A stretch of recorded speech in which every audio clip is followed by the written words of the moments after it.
Hello, I'm Ray Gomez with the Morning News in Caracas, Venezuela. And we go to Colombia. The designation of a U.S. envoy to the peace talks has been recognized as the White House's responsibility in the country's armed conflict. Our correspondent, Natalia Margarita, has more. Be more directly supportive of the peace process. Following a request from Colombian President Juan Manuel Santos for the United States to take a more active role in the ongoing Colombian peace process, U.S. Secretary of State John Kerry announced the designation of Vernon Aronson as a special envoy to the peace Santos talks. believes the United States can help. This administration will spare no effort.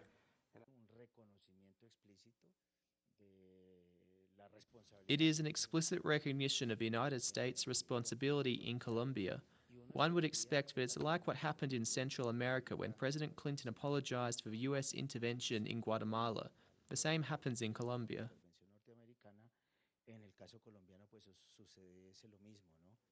According to Estrada, the United States has played a central role in the origin and continuity of Colombia's armed conflict, from the so-called war on drugs to the latest war on terrorism, both imposed by the United States on Colombians. Latin American armies were under the command of the U.S., and in the case of Colombia, the war started when the rural region of Marquetalia was bombed under the guidance of the U.S. The appointment of the U.S. envoy comes as the latest expression of the support that Colombia's peace process has been gaining, not just within the country, but also among the international community. It is a slap in the face of former President Uribe, who recently visited Washington with his parliamentary group in an attempt to attack and discredit the peace process. Now the U.S. has responded by appointing a special envoy, which clearly is a sign of approval of the peace process. Analysts have acknowledged the importance of the U.S. envoy as a representative of a country that has been actively involved in Colombia's armed conflict. However, it is clear that Colombians themselves are the ones who will construct peace. From Bogotá, Natalia Margarita, Telesur. In Bolivia, representatives from the country's Maritime Commission and Nobel Peace Prize laureate Rigoberta Menchú met in La Paz to discuss Bolivia's ongoing dispute with neighboring Chile over a Pacific Ocean passage. Menchú expressed her support for Bolivia's right of have access to the sea. She explained that it has big implications for the country's development, while Chile argues that its border was fixed by a treaty signed by both countries in 1904, costing Bolivia 120 kilometers of coast. Bolivian government claims that Chile has violated the treaty a number of times and has reneged on promises to give it a land corridor with access to the Pacific. The International Court of Justice is set to make a decision regarding the maritime coast next month. To Argentina, the Commissions of Foreign Affairs, Constitutional Matters, and Justice Lower House gathered Monday to evaluate the decision by prosecutor Gerardo Policita. He rejected an invitation to report about Alberto Nisman's complaint concerning the government. Our correspondent, Leo Pobleta, with more. The ruling bloc of deputies, along with their allies and without the presence of the opposition, expressed their regret at the absence of prosecutor Gerardo Policita, who had been invited to give an in-depth explanation on the core aspects of the complaint against President Cristina Fernandez and other officials of the national government, originally filed by former prosecutor Alberto Nisman, which some lawmakers see as part of an attempt at political destabilisation. There is a complaint filed by prosecutor Nisman, and it's clearly politically driven. The fact that he is now dead does not redeem him from who he was when he was still alive. And when he was still alive, he was an instrument, consciously or unconsciously, I don't know, of political destabilisation. Despite the prosecutor's rejection to the invitation, members of the ruling party decided to go ahead with the meeting, at which they hoped Policita would finally attend, just like they welcomed Nisman, even though only one lawmaker requested his presence at the time. We have the same determination that we had on that Monday when Prosecutor Nisman was going to come and testify at Congress, as we have now. This all seems very strange because at that time Nisman had only been summoned by one single legislator, and he was coming to give a response to all of the national legislators.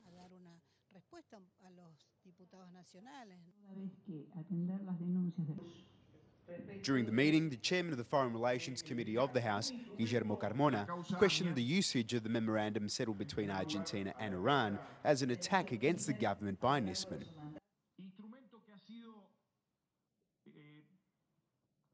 How is it possible that this instrument, which has been signed by the executive and ratified by the Congress of his nation, can become one of the cornerstones posed by prosecutor Nisman in his complaint against the president and against other officials?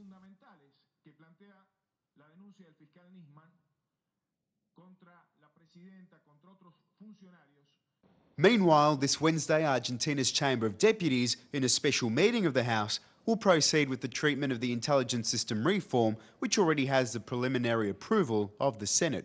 From Buenos Aires, Leo Poblete Goduti, Telesur. Ecuador will cut the salaries of top-earning public servants in order to finance our health programs. Our correspondent Liz Sharfius brings us more from Quito.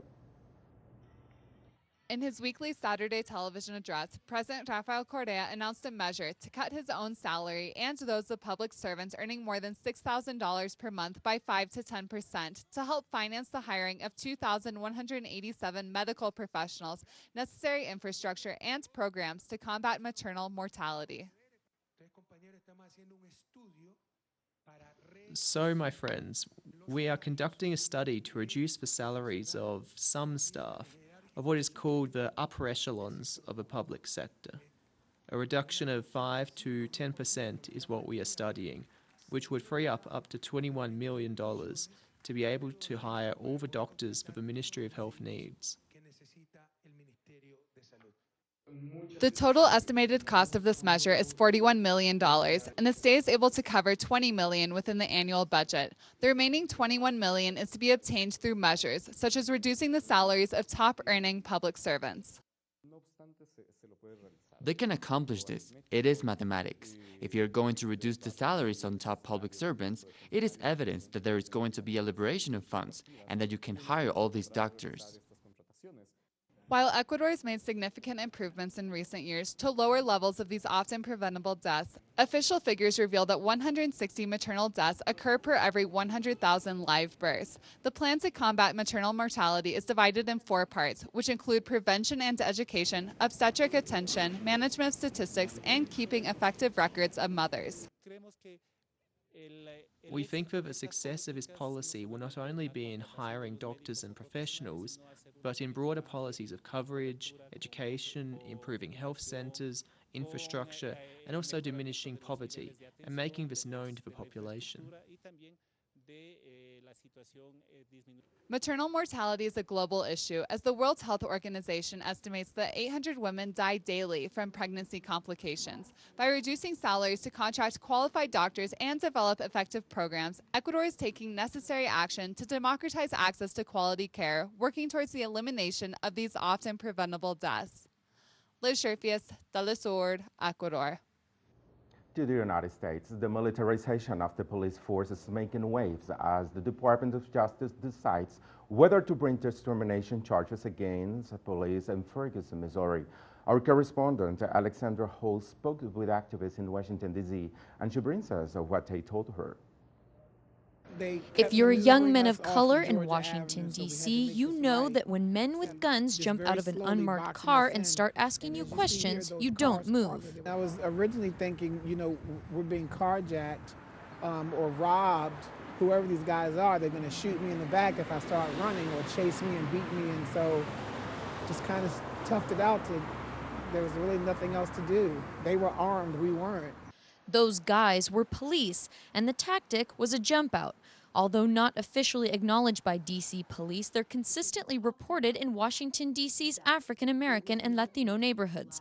The ACLU, which is investigating such incidents, finds that they're often aggressive, rarely result in arrest, and almost always go undocumented. You have every year more than 45,000 arrests, and 96% of them are for nonviolent offenses. Over 80% of the overall arrests are of black people, despite black people making up only 50% of the population. The local signs of a nationwide problem. The Department of Justice has said it's considering a lawsuit against the Ferguson Police Department following the death of Michael Brown and months of protests, where activists pointed out the use of military equipment to control crowds. The militarization of police in this country has gone far beyond military-grade equipment and really permeates into the culture and the tactics and the strategies that are employed in this war on drugs, which is essentially a war on Black and brown communities. A petition against jump outs in the nation's capital is now gaining support, but the relationship between law enforcement and some families in the United States is already damaged. Well, statistically speaking, as a black male, every 28 hours it could be me that could be the next hashtag police security or otherwise vigilante like George Zimmerman, so I have zero trust in our law enforcement agency. As those personally affected take steps to outlaw such tactics, authorities risk alienating a generation of young men and women who don't trust the police. Alexandra Hall, Washington, D.C., Telesur. A New York federal judge ordered the National Palestinian Liberation Organization to pay $655 million to victims of attacks in Israel between 2002 and 2004. The civil suit was presented 11 years ago by a dozen families of people who suffered from attacks. However, many have reacted with anger to the fine, given the thousands of deaths and vast material damage the Palestinian people have suffered as a result of Israel bombing with the support of the United States. PPLO will likely appeal the decision because nobody has been compensated or found legally responsible for those human rights violations.